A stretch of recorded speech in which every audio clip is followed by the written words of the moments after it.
like it's time for our next session, titled Mine, Mine, Mine, Finding Solutions to Address Aging Water Infrastructure. Few topics are as hotly debated and downright divisive, at least on the state level, as finding a solution to the challenges posed by the San Joaquin-Sacramento Delta, the hub of California's water supply. The need for a conveyance system around the Delta has been known since the 1940s.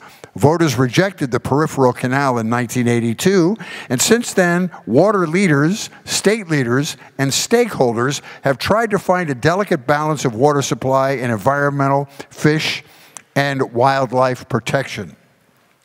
And now, for a decade of formal study and considerations of more than 100 plans, state and federal environmental studies identify the Twin Tunnel Project, the California Water Fix, and accompanying Eco Restore as the best plans to accomplish those dual goals of securing a north-south water supply while restoring the Delta habitat. Governor Jerry Brown is behind the plan, so are we closer to a solution? Or are we going to, as Dory likes to sing in Finding Nemo, just swimming, just keep swimming? In addition to the California Fix, we need to evaluate the conditions of all aging infrastructure that stores and conveys water like Oroville Dam and other dams and reservoirs. Will the new presidential administration fast-track funding and authorizations for California water infrastructure projects? Will California get its fair share of the money? Joining us today to speak of these challenges and these issues in order of their appearance, Jeffrey Kightlinger, who is General Manager of the Metropolitan Water District of Southern California, who will provide an update on efforts to modernize the Sacramento-San Joaquin Delta water system and the California Water Fix. The Honorable Mike Gatto from California State Assembly and current member of the Delta Stewardship Council is not able to join us today due to a sudden family emergency. We do wish him and his family well. In his place, we have the chair of the Delta Stewardship Council, Randy Fiorini, who has graciously accepted to fill in and provide an update on the council's efforts to implement the Delta plan. Randy's public involvement with water issues began in 1982 when he was elected to be the director of the Turlock Irrigation District. He served in that capacity for 16 years. During that time, he also served as president of the San Joaquin River Group Authority, president of the California Farm Water Coalition, and as president of the Association of California Water Agencies.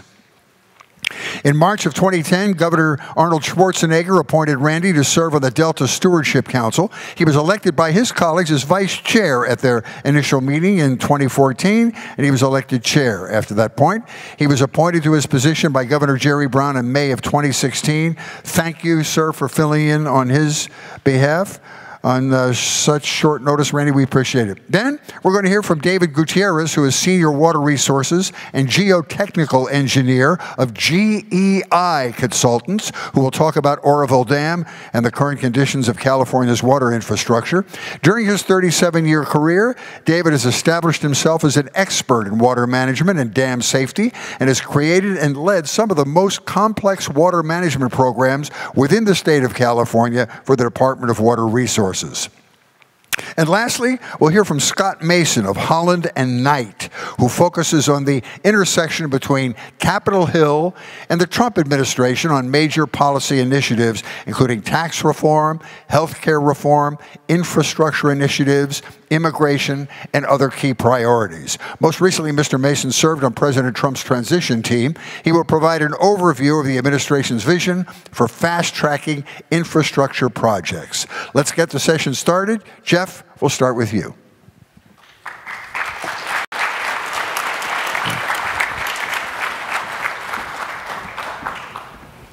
Hey, Fritz. Welcome. Good to see you. Will you just all come on up? Sure. Okay. Sure. Have a seat. You can stand wherever you want. I did. Nobody wants to sit in the prince's chair. Well, there we go. All right. I think we're all set. All right. I'll go ahead and stand. Okay. So, Jeff Kightlinger, Metropolitan Water District. I guess according to Mr. Sedlak, I'd be in the blue chip stock business. What Metropolitan does, of course, is import water from Northern California and the Colorado River to Southern California.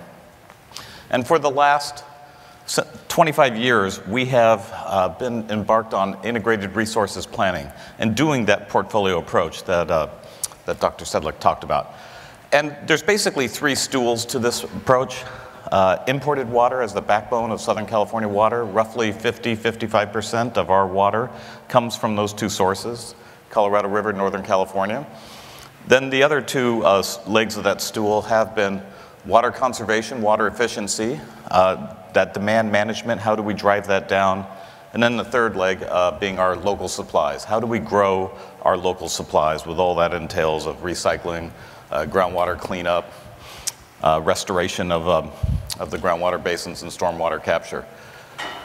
That basic approach has served us pretty well. In 1990, we imported roughly 2.4 million acre-feet of water for 14 million people.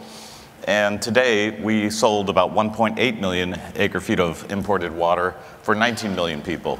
So we've been able to lower our needs for imported water while growing our population and growing our economy. So that approach has worked well for the last 25 years, and our planning indicates we believe we can do this for the next 25 years. But it does require investments in all 3 prongs, continued ongoing investment in all 3 of them. And among those is, of course, in imported water. Imported water is under siege by all sorts of issues. We have climate change, primarily probably the toughest issue, Endangered Species Act, growing competing needs.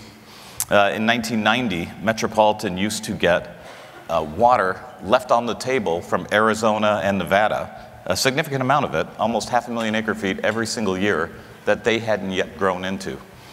Those days were over. Arizona and Nevada now use all their entitlements. The upper basin on the Colorado River is growing into it. So we have competing needs for our imported water, as well as all the stresses coming from the environment. But by thoughtful investments into that, we've been able to firm up and keep and maintain that imported water. So on the Colorado River, what we've done is invest in programs with the Palo Verde Irrigation District, the Imperial Irrigation District, farm, agriculture to urban transfers, all those to firm up that water supply and allow Metropolitan to keep a full Colorado River aqueduct. This last decade, Metropolitan has been able to deliver almost a full Colorado River aqueduct, despite the fact that California as a whole has basically cut about 10% of its Colorado River water use, almost 15%, was cut off from California, as we've had to reduce to make room for Arizona and Nevada to grow into their use. So that ongoing investment has enabled us to keep our Colorado River supplies. Question on the table now for California is, are we going to do the same thing with the State Water Project? What you talked about in the beginning, Fritz, with the California water fix, that's the big issue right now on the table. We all know moving water, trying to shove it through the delta, through that maze of canals, simply isn't sustainable. It's not going to work. It puts our entire economy at risk. And the question is, what's the best engineering, physical solution to get around that? Well, after about 10 years of study, they've settled on building tunnels that would go underneath it and be a bypass to the delta system. This bypass, Cal Water Fix, $15 billion, is teed up right now for actual decision point. We worked through the entire Obama administration without getting to a decision point, but the decision point is here and now.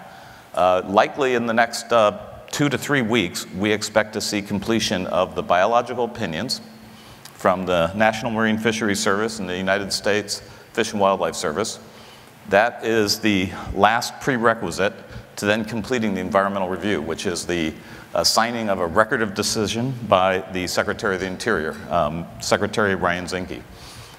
They have told us, the Trump administration has told us they expect to be able to make that step in the next 30 days. So this will be this will be a huge, significant milestone.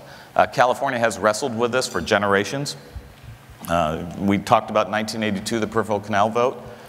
This administration and the Brown administration are prepared to complete the environmental review probably in the next 30 days.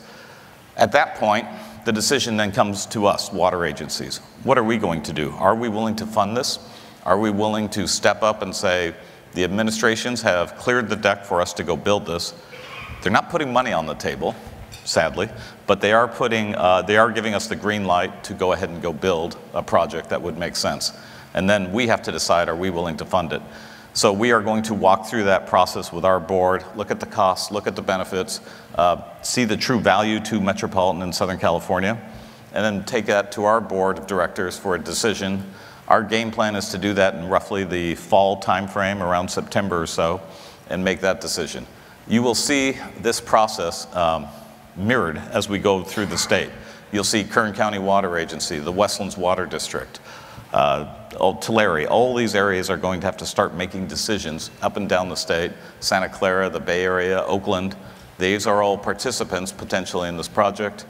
And then we have to decide, are we going to fund it, and are we going to build this and move it forward?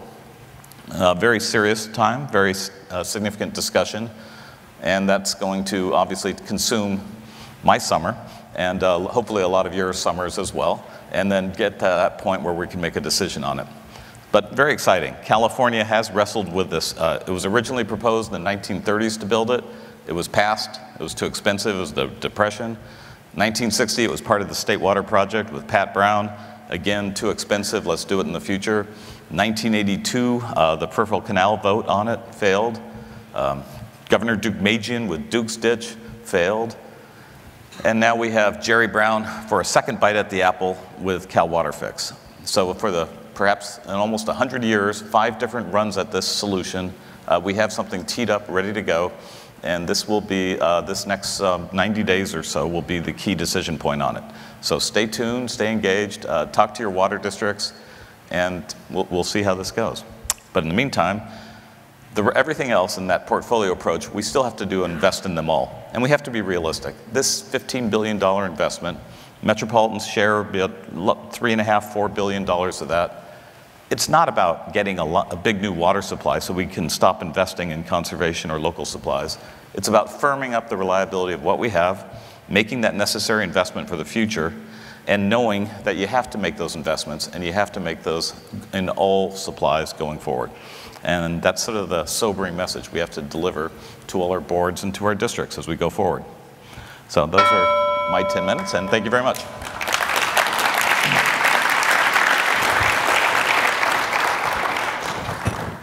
I'm Randy Fiorini. It's great to be here. I see some familiar faces, and it's a unique opportunity for me to be a part of a seminar that's talking about long-range planning and thinking, because at the Delta Stewardship Council, that's our primary job, to take the long-term view and to establish a roadmap for California to achieve greater water supply reliability and an improved ecosystem in the Delta. Fritz, I really appreciate the overview that you provided this morning. Excellent job. I work full-time at trying to explain the situation in California, and I've never seen a better summary than you provided today. So a great way to set the stage. And Dr. Sedlak has stretched your thinking beyond the immediate concerns to consider what future actions can be taken to improve water supply reliability for California. At the Delta Stewardship Council, we were created in the 2009 Delta Reform Act as a new approach to governance.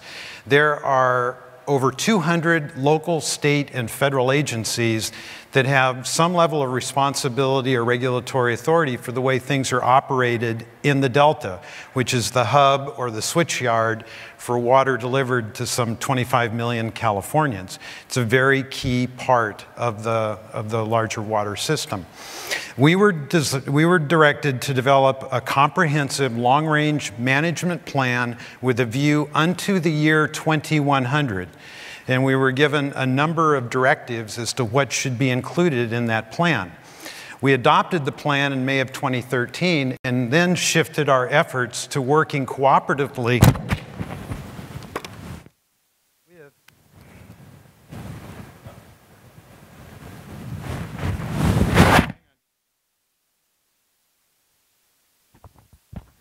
Got it.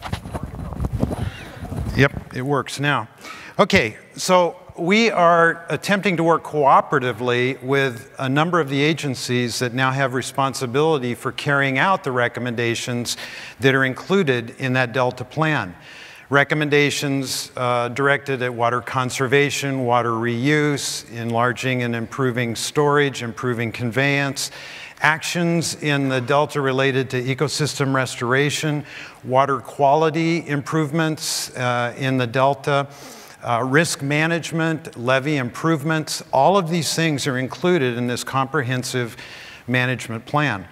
I want to talk to you briefly about 3 initiatives that are currently underway at the Delta Stewardship Council.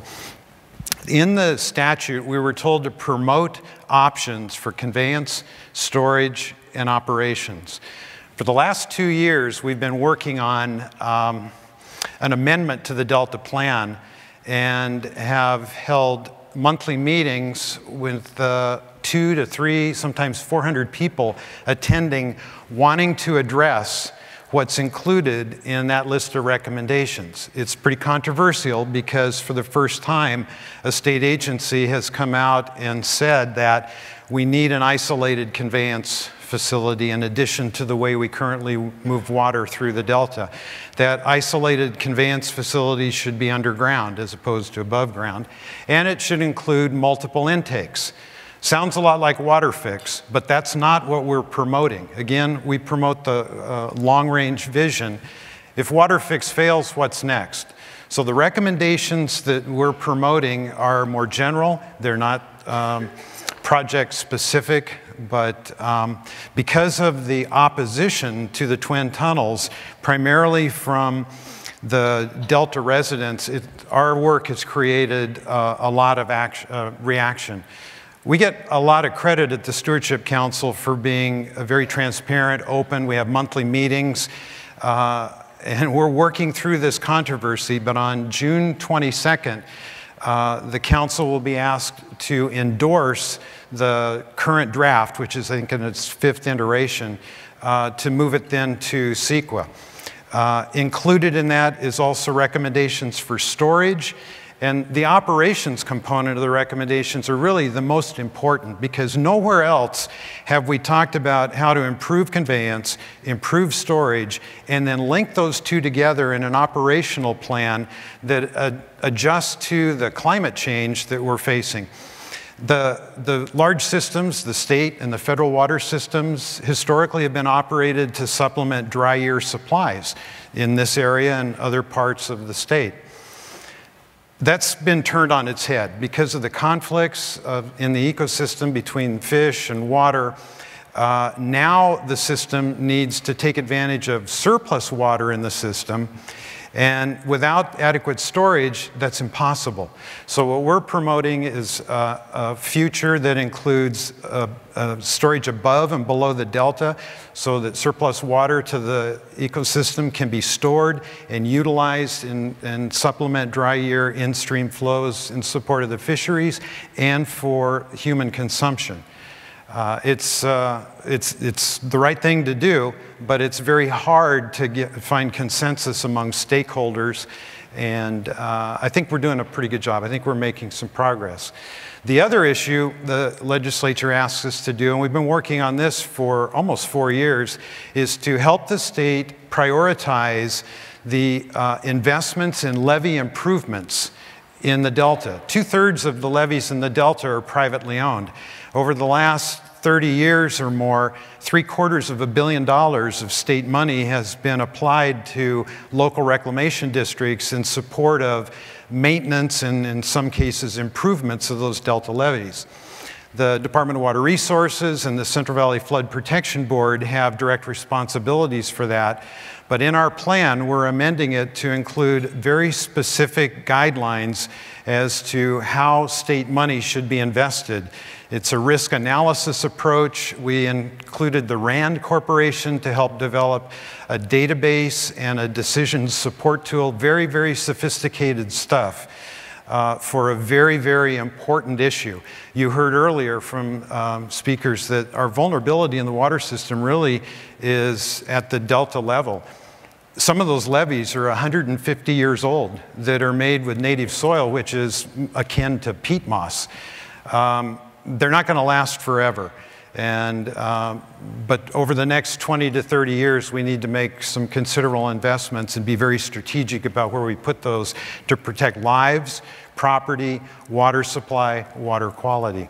The last thing that I'll mention very briefly that we're working on is to determine how effective this long-range comprehensive management plan is, we need to develop performance measures. Defining specific metrics for the outcomes of a number of the initiatives that we're recommending is very, very hard. I had no idea how hard it would be to assign specific metrics. But that work is about done, and so hopefully on June 22nd, we're going to wrap up a package of levy investment strategy amendments, conveyance, storage, and operation amendments with performance measures to move onto the CEQA process. I grew up on a farm. This government stuff is very new and in many ways strange to me. I'm used to making decisions and getting things done. The public stakeholder-driven process that we're involved in is the right thing to do, but it is very hard to do. It's an honor to be here, and I look forward to your questions. Thank you.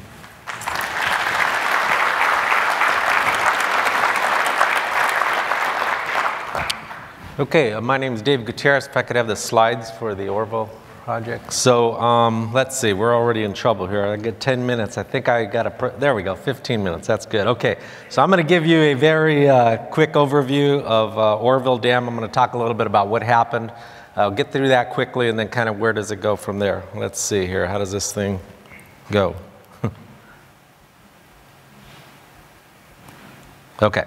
Okay, so let's first get the settings here. This is Oroville Dam. It's about a 700-foot high earth-fill dam.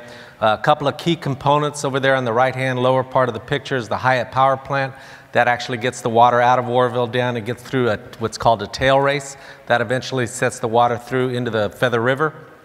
Another key component is what's called the flood control outlet. It's also sometimes called the gated structure, the gated outlet, and that's what actually controls the reservoir, and that's really the main spillway. And then the other feature is the emergency spillway you've heard a lot about, and we'll talk a little bit about what that is. But that feature is only supposed to be used during very, very large storms, and it's really the last-ditch effort to save the dam in a major flood.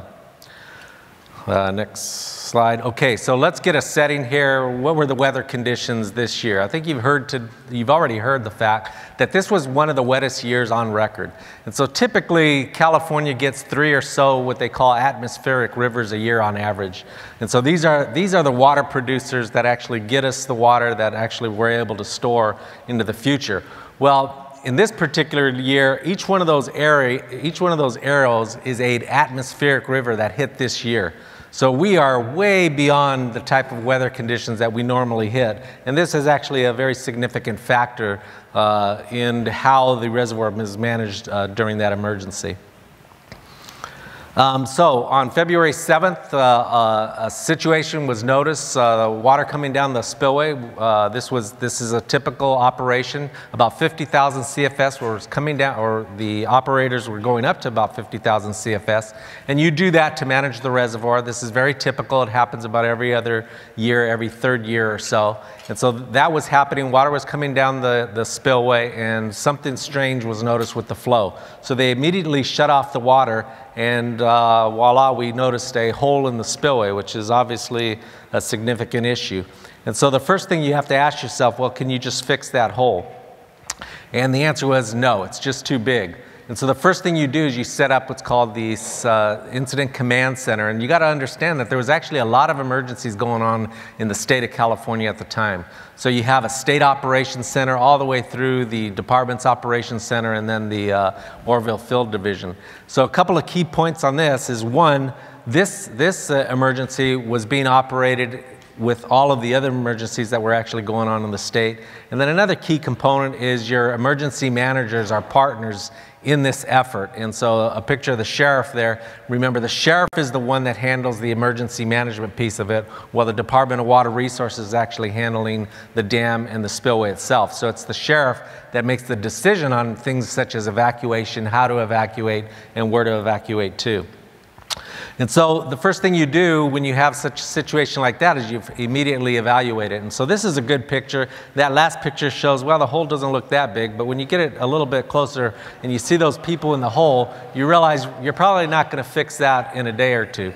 And so you got to make a decision right off the bat. And here's kind of balancing the risk. Here's what the director and some of the other folks were actually thinking through when we were trying to think through this emergency. So the first thing, the picture on the upper left-hand corner there, is the spillway itself. You got a hole in your main spillway.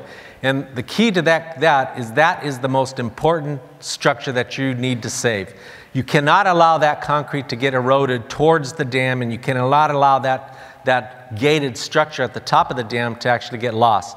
If that happens, then you're going to have major disasters. So that's number one you're balancing.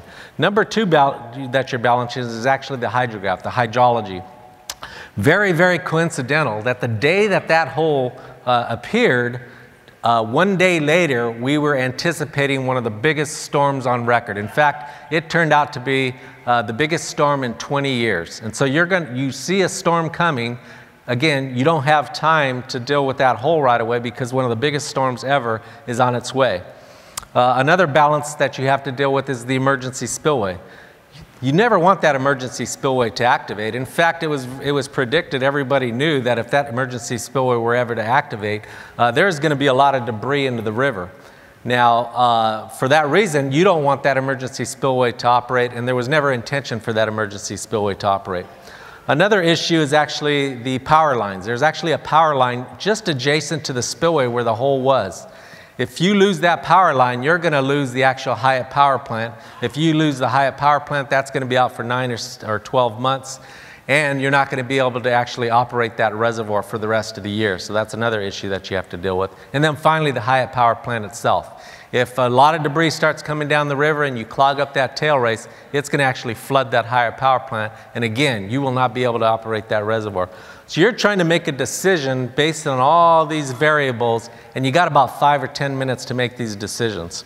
And so this is kind of what these folks were kind of going through at the time. And another issue I think that was happening at the time is the prediction of the hydrograph. So our weather folks are so good in determining what kind of weather is going to come in, and so we were making predictions. And the prediction was the graph is going to peak at about 120,000 CFS into the reservoir. Under those conditions, we felt, okay, let's open up the spillway, let's let 50,000 CFS go, we're going to be just fine. About 2 hours later, that prediction went from 120,000 to 140,000 CFS. We're losing a little bit of our factor of safety, but we're still okay. About 2 hours later after that, the prediction's now 160,000 CFS. Okay, we're going to be at the lip. We're going to barely make it, but we're still going to be okay. By the time this was all done, the actual peak inflow is about 190,000 CFS, which is the reason why the water actually went over the emergency spillway, which again was never really planned. Now, getting into the damages, you heard a lot about the damages beneath the actual emergency spillway. These damages were caused by erosion of rock. And so again, we all knew that there would be debris into the river. Everybody knew that was going to happen. This emergency spillway was not going to be kicked in until there was about 270,000 CFS coming down the main spillway. That was the original design. And under those conditions, the levees downstream are not capable of actually handling that type of flow. So again, this emergency spillway is only going to be kicked in when we're already in trouble in the Sacramento Valley. But what happened here is not only did the debris go downstream, it actually started plucking the rock and going towards the emergency spillway, which you're trying to prevent that failure. You cannot allow that failure of the emergency spillway, which is actually a concrete structure just adjacent to the dam. And so these damages were a result of that. And then the other damage was the actual main spillway. So there's what's called shear zones. Shear zones, and we all know about the shear zones coming through the spillway, and that's why actually you put a concrete structure there. You're trying to get over to this soft rock. It's rock, but it's soft rock. And so once that hole started getting created, the path that it found is this shear zone, and it eroded all that into the river downstream. And I'd like you to kind of keep an eye on the little blocks there at the end of the spillway there, because I think you need to get a better sense of the magnitude of this issue. So those little blocks that I pointed out, those are people right next to those little blocks. So that gives you a better indication of the magnitude of this spillway and how large it really is. And so additional damages are the fact that this debris, so all that debris that actually was in the spillway came down into the river and clogged the river.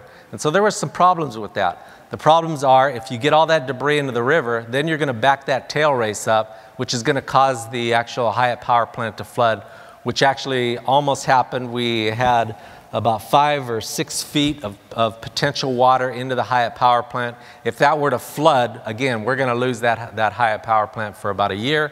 We're not going to be able to actually manage that reservoir throughout the summer and the spring and the summer. And so what did we do right after the emergency? There were several things that actually happened. First of all, saving the Hyatt power plant. That was one of the most important things to do. You had to remove all that debris out of the river. First go at it, we were told you got about 1.9 million cubic yard of debris into the river. And it's going to take us about 9 months to get that debris out. That was not acceptable. The director ordered a lot of equipment from pretty much all over the country, and that debris was moved in about 2 weeks. The Hyatt power plant had to be saved. Some folks at the Department of Water Resources, the operators at the time, during the emergency, everyone was evacuated except those folks. They actually went down to the bottom of the dam to actually save that power plant. So what they did is they basically put up sandbags, etc., so that water, backup water from the tail race doesn't get into the Hyatt power plant. So those folks actually saved that power plant as a result of their efforts. Some other emergency, right after the event, of course, we're still in February. We have February, March, April to go. There's still a lot of possibilities of storms to come in. And so there was some emergency repairs on that emergency spillway with the intent that this would never be used again this year and hopefully never again, but we're still in February. And in fact, this being the wettest year on record, we passed about 5.5 million acre feet of water over a broken spillway. So a broken spillway passed more water than this spillway has ever seen in its history. And then finally over there on the right-hand side picture, remember that tower right next to the spillway. If that thing falls down, it's going to tear down the rest of the towers, the rest of the lines. We're going to lose power to Chico, but just as important, we're going to lose the Hyatt power plant for the rest of the year. So right away, we rerouted the wires and rerouted that tower so that there would be a different path for the power to come in and out of the power plant. And so emergency recovery repairs are already underway, so this is record time. A lot has to be done. I've worked actually on projects actually fairly similar to this, where we've rebuilt spillways, where we built spillways almost of this size, not quite. Those projects usually take us about 10 years to do. By the time you actually do a concept, by the time you actually get the funding, by the time you go through the environmental documents, well, we don't have 10 years. We have about 6 months. So that is why a lot of the requirements were actually suspended, because we don't have time. We have to get this spillway up and running by November 1st so it could pass next year's storms. And so typically designs that take 2-3 years, they were done in about 1 or 2 months. They're already actually complete. They're getting approved right now. We got a contractor in place in a matter of weeks instead of a matter of months as well. The contractor was on site within a day or two with 150 folks from all over the country already working on this. So they've already started. They've actually already taken out most of the existing spillway that was left, still damaged but left, so pretty much that's gone. We're already starting to place concrete, I think, this week. So we're moving along, and we'll see how far we get. There's kind of a plan A, a plan B, a plan C, and a plan D. And that's because you don't know, in construction, something always goes wrong. It never goes exactly as planned. And so again, we got to get that structure ready by November 1st. Now, kind of switching to, well, where does this leave us with the rest of the country? And aging dams, national issue, state issue. And I like to think of aging dams. When we talk about aging dams, think of people usually, we're getting older. Well, I don't like to think about that in terms of dams. It's not so much, although it's a part, the fact that the dam, the structure is aging. It's more important the fact that these structures were not built to today's standards. Oroville's a perfect example of that. We would not build that spillway today like they did in 1969. And so that is an issue, not only here, that's an issue across the country. And so the graph there shows pretty much the age of dams throughout the state of California. Over half of the dams in the state of California, and there's 1,250 of them, are over 50 years old. And a quarter of those are 100 years old. And so it's not the fact that they're just aging, it's the fact that they're not built to the standards of today. And to replace all those today's standards is probably cost prohibitive. But we have to struggle. So that's the bad news. The good news is there is efforts going on, especially here in California. So for about 10 or 15 years, I, together with the Association of State Dam Safety Officials and the American Society of Civil Engineers, we fought pretty hard to get actually a National Dam Safety Rehabilitation Act. It took 15 years or so to convince Congress to pass that act. And in December, it was actually passed. So that was just authorization. Now we'll actually see if there's appropriation to actually start funding the repairs of dams throughout the country. So we're starting to move in the right direction. Here in California, we have actually been very successful in making repairs. Over the last 10 or 15 years, we've made over $1 billion of repairs to dams statewide. Did we catch everything? Obviously not. Oroville's had that problem. Do we have a long way to go? Absolutely. But you're always limited by the resources. You're limited by how fast you can move. But we're making progress. We have made about $1 billion of progress. We got another $1 billion on the books right now to continue repairing these old structures that were designed to lesser standards.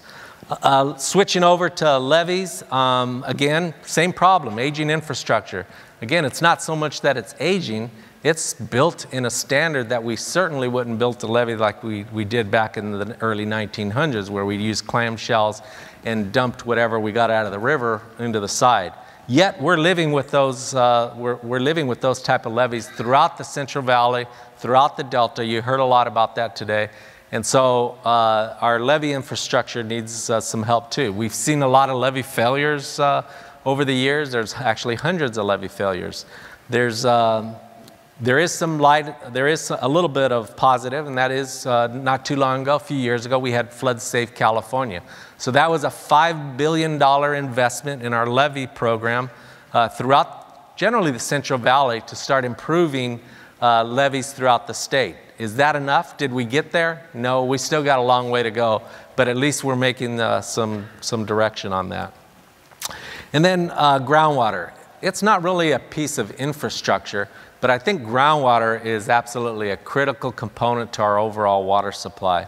And so we have some problems again, and the problems are when you look around the state and you look at how much groundwater we've been using over the decades, Orange County is really the exception and not the rule. Orange County has done a great job understanding and developing and investing into their groundwater program. The rest of the state, not necessarily so good. We have many places in the Central Valley that have lost hundreds of feet of water levels over the last century. Along with that, the ground has subsided up to amounts of 30 or so feet. And so we definitely have some problems with our groundwater, and whatever we do with our groundwater is absolutely gonna affect our water supply overall. That's the bad news. The good news is we have a new program called the Sustainable Groundwater Management Act, which is finally starting to address groundwater statewide. And that's going to actually have such a huge, in my opinion, a huge impact on water supply. For the first time, we're actually adding that last piece of the equation to the water supply situation, and that is groundwater. Groundwater, along with surface water, snow, etc., you have to add that together to actually understand what you have. And so the first time ever, I think we're actually going to start to address that, and it will have a significant effect on our overall water supply because we're actually starting to count that in our checkbook. And I think that's it for me. Thank you.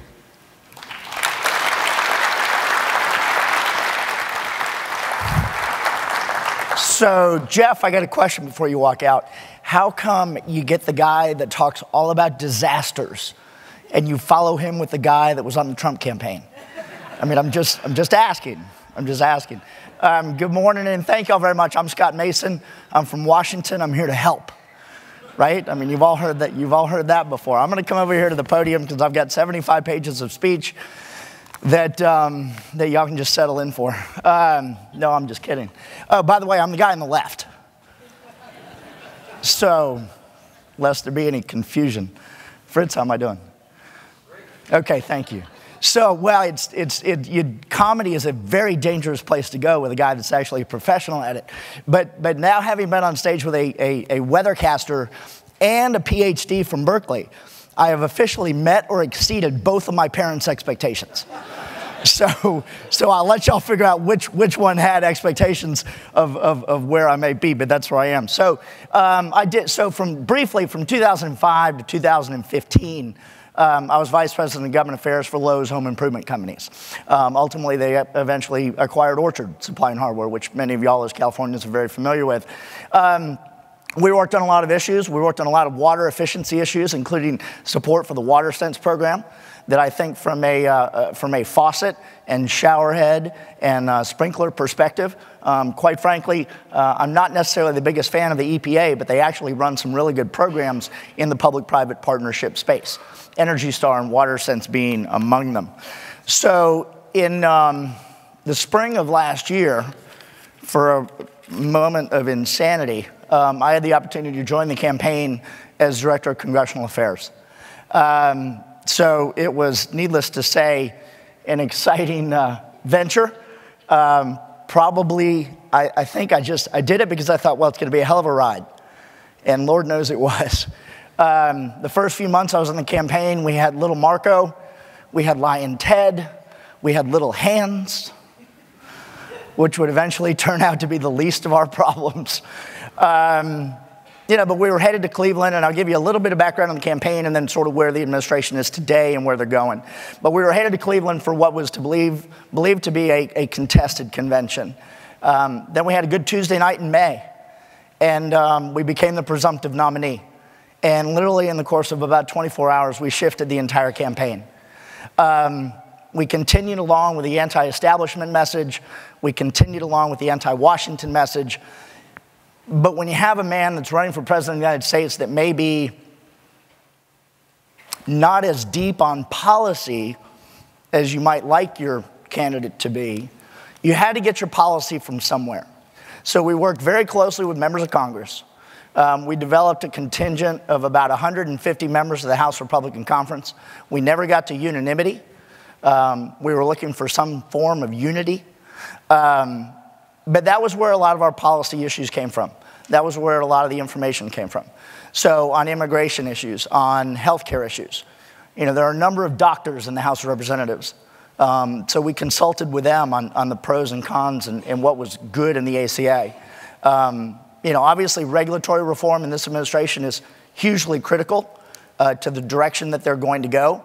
By and large, to some degree, due to the dysfunction, quite frankly, in the House of Representatives and the U.S. Senate. The good thing was that while we were not perfect as a campaign or a candidate, we were not running against perfection either. So that was sort of the blessing that we could always rely on. So we didn't have to be perfect. We just had to find some way to communicate to the American public and let the voters decide. And ultimately on November 8th, they chose change. They chose not to continue a family political dynasty, and you could say that that was true of the Bushes and the Clintons, and even in the Senate level, Indiana, Evan Bayh ran for re-election in the Senate. The Bayh family is historic in Indiana, and yet because of the fact, I think, largely, that he was part of that oligarchy, if you will, the voters rejected that. So that's where we ended up. 306 electoral votes. There's a lot of red states in the middle. There's some blue states on the left and the right. It's an interesting time in Washington. The Senate is made up of a 52 narrow Republican majority, 52-48. Got to update that a little bit. Without 60 votes in the United States Senate, it's difficult to do a lot of things. I will say that as it relates to infrastructure projects, there are huge opportunities for California to work with the administration. Infrastructure opportunities are not as partisan as other issues. The president, look, at the end of the day, likes shiny things. Roads, bridges, airports, ports, infrastructure projects, water projects, energy projects. Find a way in Washington to work with your representatives, your members of the Senate, and find a path forward. There has been a lot of talk about the $1 trillion infrastructure package. A lot of questions about why we couldn't lead with that. Why couldn't that come first? Well, because there are some members in the House Republican Conference that quite simply want to pay for things. $19 trillion of debt is enough for them. So if you do health care first, if you do tax reform, and you generate some of those additional revenues for the government, eventually you get to the point that you can pay for that infrastructure package. It has obviously not worked out the way they planned. And that will remain a challenge. 2018, you've got 33 members of the Senate up for re-election, 25 Democrats, only 8 Republicans. The 8 Republicans are from pretty solid red states. There are a few Democrats that will be challenged electorally. How they work with the White House and the messages that they convey in the next 18 months will be critical to their success. Several of them are from red states, Trump states, if you will. So we'll see how that works out. And that may be that. But I think the thing from an infrastructure perspective is this. When you go to Washington, and I know that some of the organizations and water districts here have already, that is critically important, number one, that your voice be heard. So thank you for participating in the process. But emphasize the thing this administration is looking for. They're looking for data. They're looking for facts. They want to know the cost. They want to know the number of jobs it's going to create. They want to know if there are P3 opportunities out there. They want to know what their share of the burden is going to be. And they want to know what is the long-term lasting impact that the project is going to have to make America, or your slice of it, great again. I mean, no hashtag required, but that's a fact. So when you go to the Department of Transportation, who's largely tasked thus far with developing the infrastructure package, triangulate that. So don't talk just to the Department of Transportation about it. Talk to the White House, talk to the Hill, talk to other agencies, whether it's the Department of Energy, Department of Interior, that are working to help support you. I mean, I will tell you that Secretary Zinke and Secretary Perry, look, the cabinet secretaries are very frustrated at their inability to accomplish as much as they want to accomplish. And that inability is largely because they have not been able to staff up at the assistant secretary and deputy secretary levels of government. There are hundreds and hundreds of positions waiting for Senate confirmation that will eventually, we hope, allow them to be more effective in their roles. It's going to take a little bit more time. We're only 135 days into this administration, roughly, very early, but they are significantly behind on their appointment status. That hopefully will pick up a little bit this summer, the remaining weeks of the June work period as well as the July work period, so that by Labor Day, the assistant secretary, so Fish and Wildlife, EPA, even the Army Corps, will be fully functioning. The administration is looking to go a different direction than the last 8 years. So from a regulatory relief perspective, find opportunities, make suggestions to them of the regulations at the federal level that they can peel back and assist you with that will help expedite your projects. They're looking for those. They need to know those. Every cabinet secretary has been challenged with developing a list of those regulations, but they need your input. So please communicate that to Washington. You know, the EPA, I think we've seen a significant turn. The Army Corps, I know, is critical to a lot of your works.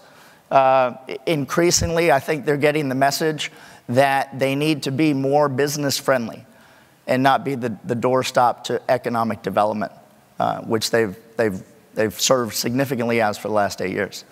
Again, thank you very much for the opportunity to be here. I grew up on the West Coast, believe it or not, of Florida. And so I was a Disney World kid, and stole a few hours yesterday and snuck into Disneyland, and one of the great opportunities I've ever had. A lot of fun. So thank you guys very, very much. Appreciate it. Look forward to questions. Thanks, Fritz.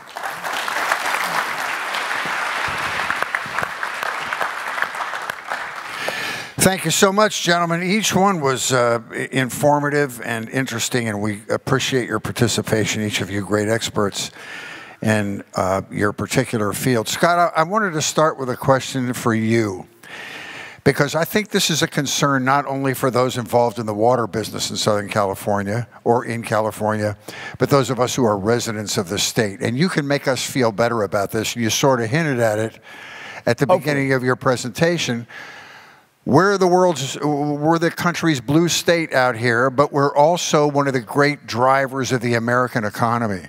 So maybe you can make us feel better about being worried that because of political differences out here, when it comes to spending on infrastructure or approval for various infrastructure projects, that we out here won't be forgotten or will be considered in a lesser fact. Yeah, no, it's a great question. You know, California is certainly not a Republican country anymore. It used to be. But I think there are examples. I mean, you look at all the great support that Senator Feinstein gave to Caltrain, right? And you know, okay, so, you know, Northern California issue, but, you know, the administration honored the agreement, and Caltrain's moving forward. You know, I mean, I think that's sort of a great sign that despite the politics, that as large as your economy is, the opportunities here exist, the infrastructure needs obviously exist, that I think the administration recognizes that they've got to keep California moving because it keeps the western part of the United States alive and moving. And let me just talk about infrastructure in a little bit broader role, and that is this, that I think, I mean, the administration's trying to be creative, believe it or not. They really are. And when you talk about $1 trillion infrastructure package and you look at the Export-Import Bank, okay, by and large, most people look at it as a subsidy, if you will, so the U.S. companies can compete internationally against international companies that are subsidized by their governments, okay? But this administration's actually found a way that they believe they can pull $25 billion a year from the Ex-Im Bank for domestic export-import projects. So what does that mean? Well, we're not that far from the ports of LA Long Beach. So let's talk about access. Let's talk about egress. Let's talk about what can be done dockside domestically through those monies. I mean, you know, so I think there is absolutely a willingness of the administration. I think they recognize the value of California, the importance of California, and they just improve communications. Thank you. So, Jeff, if we could go back to pre-drought times like 2007 and learn from our mistakes in hindsight, what would be a couple or three things that we could have done that would have made our acclimation to this drought a little bit easier, both as citizens of California, but also as the water distribution business? Well, as citizens, you know, we always wondered about how much flexibility there is in water use, and we picked the low-hanging fruit and how much people can conserve more, and is there that much room? I think we were extremely and pleasantly surprised how much people did conserve during this second round of drought we had in this last decade. We had a drought from 2004 to 2008, and then a repeat starting again from 13, 12 through 15. So we've had 2 rounds of drought, and that 12 through 15 period time frame, people really astonishingly dropped their water use, about a whole nother 25 to 35% across the state. That you know, as a professional in the business, I really didn't think there was that much room left to go. And by and large, haven't really rebounded. So that was one thing. Could have done that earlier, harder, better. But I was still incredibly surprised how well that worked. We in the water collection and distribution business, from 2007 to the present, we've been basically just engaged in battling over what is the right amount of pumping, when can you move it, between the fish agencies. We spent the last 8 years battling over how to manage the system. Finally, Senator Feinstein, working with Speaker McCarthy, passed a bill during the lame duck period that just said, agencies get together and find something that's more flexible and make it work. And they did that, but that took 8 years until finally during this last December we passed what's called the WIN Act and directed the agencies, you got to start being flexible. We're in a drought. You have to start making these things work. And that has helped. That helped, but it took us 8 years to get there. Thank you so much. David, so you talked about the catastrophe that was averted up at Oroville. What do you think the greatest threat is, not just to the Delta area, but the whole water delivery system in California? Is it quakes? Is it climate change? If you had to put your finger on the top 1 or 2 threats, what would it be? Well, I think it depends what structures you're talking about. You know, levees, dams are a little bit different in terms of their threat. So in terms of climate change, I don't really see that as an issue so much for dams, because they're normally designed for extremely, extremely high floods. Whereas levees, climate change is going to be a major factor. When you're talking about earthquakes, I think maybe 2 decades ago, we had a serious threat with earthquakes in California to the dams. That's actually, when I talked about that $1 billion or so that's actually been spent repairing dams, that's been the focus of those repairs. Because we have dams that were built 100 years ago. They were hundreds of feet off of a fault, and these faults are ready to rupture. We've been very lucky here in California in terms of we haven't had the big earthquake in 100 or 150 or so years.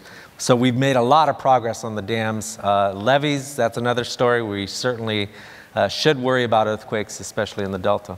When we had the Loma Prieta quake, that was a small one. That was a little. That wasn't a threat to the infrastructure. We just made it in the fake news. We made it seem bigger than it was. No, it was a big one. So that's a magnitude 7 earthquake, and what we saw in 1906, that's a magnitude 8, 8.5 earthquake, and the difference in energy between a 7 and an 8 is about 30 times. And so I don't mean to reduce the importance of the Loma Prieta earthquake, but that's very small compared to what we should be expecting. So no effect on the Delta region or no effect on the Delta. It actually did have a significant effect of one of the major dams in San Jose, but it was small in comparison to what I think we're going to be expecting any time, any day. Right. Randy, so a lot of your job, it sounds like, is striking the balance between reality, what's pragmatic, and the environmental issues that are super important to us as very proud residents of California. So what are the biggest obstacles in you being able to deliver what your mandate is up there, trying to strike a balance between the two, the reality of what's going on and environmental issues? Well, Fritz, there are a number of competing interests.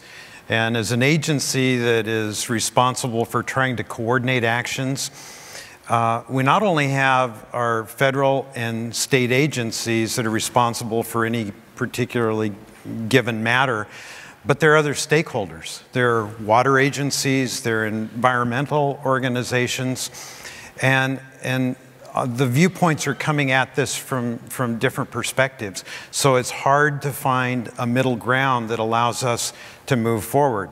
To give you an example, when we adopted the Delta Plan, in May of 2013, within 30 days, we were sued by 27 different entities. About half of those entities were the water community that asserted that we had exercised more authority than the statute had provided. The other half of the folks that sued us were mostly from in Delta and environmental organizations that alleged that we did not apply enough of the authority that we had been given. So, you know, in one respect, we thought, okay, the plan is pretty well balanced, but to move forward and to try and negotiate settlements, you're negotiating against two opposite points of view. It's difficult, but I think we're making progress in terms of levee investment strategies, in terms of describing how conveyance storage should be operated in a sustainable way, addressing the threats of climate change and the increased variability and precipitation from year to year. Our agency is making some inroads. Awesome. How about some questions from the audience? Queue up at the microphone. Anybody have a question for any of these experts? And while you line up, let me ask a question. Say the Cal water fix gets passed. What are the estimates on how long it would take? About 15 years. 15 years? Before it's online. Any questions? Yeah, I have a question. Yes, sir. Larry Forster, council member, City of Signal Hill. Also, in full disclosure, on the LA County Sanitation Board. We pump 300,000 gallons of tertiary treatment water 1.5 miles out of a Palos Verdes Peninsula. Now, the MWD has a trial project. Can you tell me where that stands to make that infiltrate water? So MWD is a partnership with LA County Sand Districts, and the ultimate goal, if it proves out, is to build a plant that will do about 165,000 acre-feet of water a year. It'll be the largest recycled water plant in the West Coast. Right now, we're at a demonstration plant project size. We are building a $15 million demonstration plant, and then we're going to run it for a couple of years and really test it out, and then eventually, hopefully, move forward to a full implementation project, probably a decision point in the late 2018 timeframe. Thank you. Yes, sir. Rob Hunter, Municipal Water District of Orange County. Question for Jeff Kightlinger. Our ability to use the water, to export the water from the Bay Delta is increasingly impacted by the health of fish populations. We've talked about the California Water Fix. The companion program is Eco Restore. Could you talk for a few minutes on the importance of investment in Eco Restore? Yeah, absolutely. I mean, our future is an ability to use and move water is linked to we need the success of the ecosystem and the fisheries. So it's in our great self-interest to make sure the fish populations and the environment and the ecosystem's doing well. The original plan was to do a habitat conservation plan. That fell through. The fish agencies decided it was too complicated, and so now we're just doing project by project on that. But we're working well with the fish agencies. We've started a lot of money investing into the Eco Restore. California passed a water bond. They put several $100 million into projects. We have, should the Cal Water Fix go forward, there's about $1.5 billion set aside in that, $15 billion for ecosystem restoration projects. So there is funding and there is progress being made. And it's in our great self-interest to make sure that that goes and works well. Yes. Good morning. Alexander with Congressman Rohrabacher's office. Mr. Mason, you hinted at the need for the Trump infrastructure project will require a certain significant private industry contribution. How crucial would you say tax reform, how crucial would that be for that goal? And is there a rough timeline of legislative objectives you can hint at? Yeah, great question. Tax reform is going to be critically important to the infrastructure package. You may actually see, and I think this is an interesting idea from inside the Beltway, and I hate to bore you all with that, but you may actually see tax reform and infrastructure go together. That would probably help both in terms of making it a little bit more bipartisan. Unfortunately, there are a lot of parts of Speaker Ryan's ideas with regard to the tax reform package, the border adjustment tax. Again, I hate to bore you all, but it's just quite simply politically unpalatable to those red states in the middle of the country that the president won. Because how do you accomplish corporate tax reform? And whether it's 15% or 20 or, you settle at 25. How do you sell corporate tax reform and tell somebody that goes to Walmart every week for the groceries that it's okay, we've got corporate tax reform, no matter that you pay 20% more when you go to the cash register, because that's what they do in Europe. I mean, I don't know what part of the problem the speaker's not getting on that, but this election was not about making America like Europe. Okay, so the border adjustability tax has just got to go away. But then that's $1 trillion of revenue that they then somehow got to make up for, right? So I think there are conversations in Washington that the size of tax reform may not be as big as the president had hoped for. I think the administration's in a little bit of a quandary because they delivered a 3/4 page piece of paper and said, these are our ideas on tax reform. I mean, a tax reform bill, I mean, is, and the congressman knows, are thousands of pages long. It's a little meatier than 3/4 of a page. So the administration's got a long way to go before they get there, I think. And the speaker does too. All right, time for one last question. Yes, sir. Hi. Excuse me. There we go. That's better. My name's Fred Ajarian. I'm a director at El Toro Water District, and I think Jeff knows what I'm going to ask here. It's about sustainable infrastructure. I've long had a passion about the fact that a lot of attention, as it should be, is given to our water resources, but not enough attention is given to the preservation, restoration, maintenance, save our underground infrastructure. We'll have all this lovely water, but not facilities that are aging quickly like me and not getting any better with age.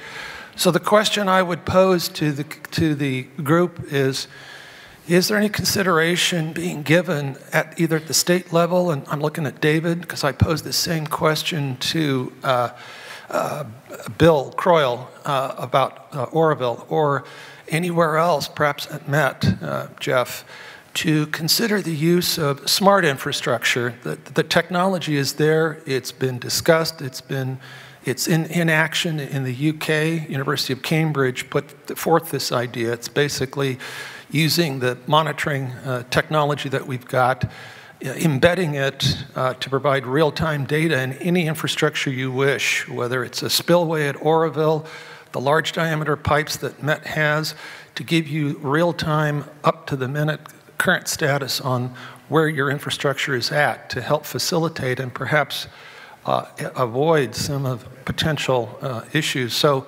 question is smart infrastructure going to be considered? It's being done at the with sewer lids. Good friend of mine, Smart Cover Technology. So that's the question. Anyone?